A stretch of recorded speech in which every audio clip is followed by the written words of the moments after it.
Interact's Disciplinary Actions module is, like all other modules in Interact, highly configurable. That means that we can go and set up the rules the way we want the system to behave. If you take a look at the basics, you see that you can set up your manner in tracking and numbering disciplinary actions and infractions that are being investigated. You can determine whether or not a disciplinary action will require an infraction report, whether there should be a link to payroll and contract and hiring, and what is the approval sequence and flow that you want to use.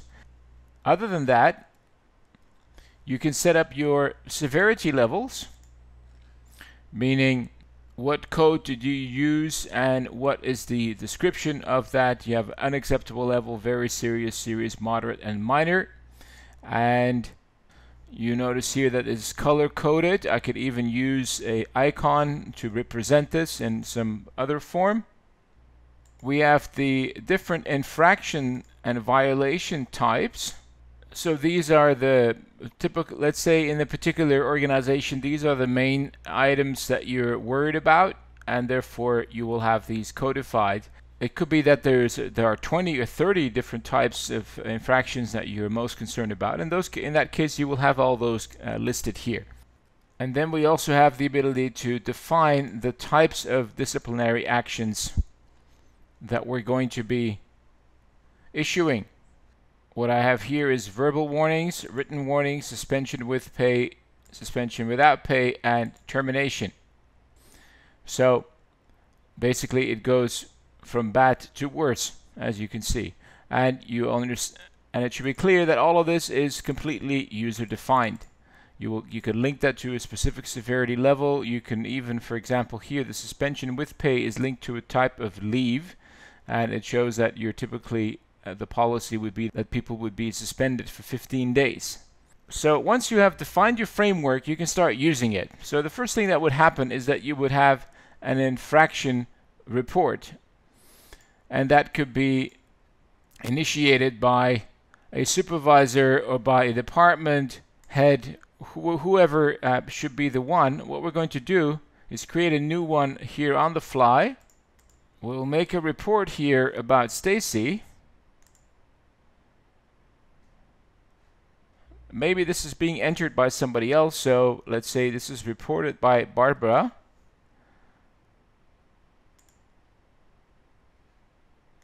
And there we can start tracking the details of the incident. So I'm going to fill in some details here. So first of all, we have filled in the details here. It shows that there was a aggressive incident that happened, and this has been reported by Barbara. There could have been additional supporting documents that you want to submit here, and you can go and add investigators for this case. We've added the incident now. I'm going to add an investigator or two, which will be Rosie, and we'll add one more, Janet. Now these two people have been added, and now we will approve the original infraction that's been reported. Next step is that there will be an investigation of the infraction, and you see that now both Rosie and Janet will be providing their details. This can be done through self-service. I'm going to do it right here on the spot. And you see the summary of the report, and so here's a report filled in by the investigator with comments about what occurred, as well as minutes from the meeting with the employee. So these are the minutes of the meeting with the witnesses, and a quick supporting comment from a union representative. The investigator confirms that this is an accurate representation of their findings, and then we will see that the other investigator also has the ability to add her comments. You see this is color coded because it's determined to be serious.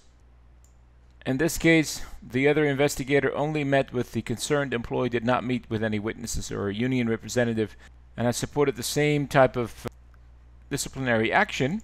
So what is left, the workflow will guide the system and send it through to the next level. Obviously, keep in mind that the reason this is green is because that's the color that we had chosen for serious infractions. What happens now is that an actual disciplinary action itself needs to be taken, because all we have right now are the recommendations. So we'll look here at Stacey Jones's file. We note that there is no prior disciplinary action. We can find the details of the investigation results and the infraction report, which we had already looked at, and we're going to proceed here and recommend the next step and say no further action required.